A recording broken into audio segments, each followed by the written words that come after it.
भारताचे एक सार्वभौम समाजवादी धर्मनिरपेक्ष लोकशाही गणराज्य घडविण्याचा व त्यांच्या सर्व नागरिकांना सामाजिक, आर्थिक व राजकीय न्याय, अधिकार, अभिव्यक्ती, जीवनवास्तवता व वास्तवाचे स्वातंत्र्य, प्रगती व संधीची समानता निश्चितपणे प्राप्त करून देण्याचा आणि त्या सर्वांमध्ये व्यक्तीची प्रतिष्ठा व राष्ट्राची एकता आणि एकात्मता यांच्या आश्वासन देणारी बंधुता प्रवर्धित करण्याचा संकल्पपूर्वक विचार करून आमच्या संकल्पने आज दिनांक 26 नोव्हेंबर 1970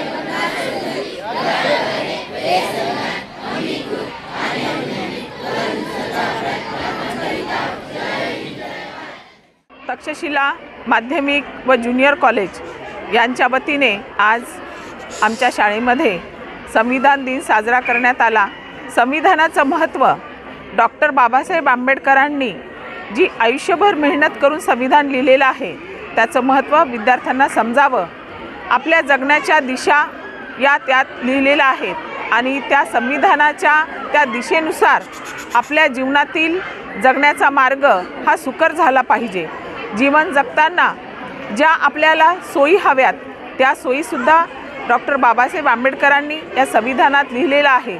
संपूर्ण भारत देश या संविधानावर आधारित अशा तत्वानुसार हा चालतो आणि यापुढेही चालत राहणार कायमस्वरूपी। संविधानाचं महत्त्व हे भारत देशातच नव्हे तर संपूर्ण विश्वात फार मोठ्या मौलिक पद्धतीने परदेशातील लोकसुद्धा साजरे करतात आणि त्या तत्वानुसार जगण्याचा प्रयत्न करतात। म्हणून आज आम्ही आमच्या या ज्युनियर कॉलेजमध्ये संविधान दिन हा उत्साहाने साजरा केला। विद्यार्थ्यांनी, शिक्षकांनी त्यात हिरिरीने भाग घेऊन हा छोटेखानी कार्यक्रम खूप छान पद्धतीने पार पाडला। म्हणून माझ्या या सर्व विद्यार्थ्यांना आणि माझ्या आजी माजी शिक्षकांना मी हार्दिक शुभेच्छा देते। धन्यवाद। कोणार्क, अपना शहर अपनी बातें।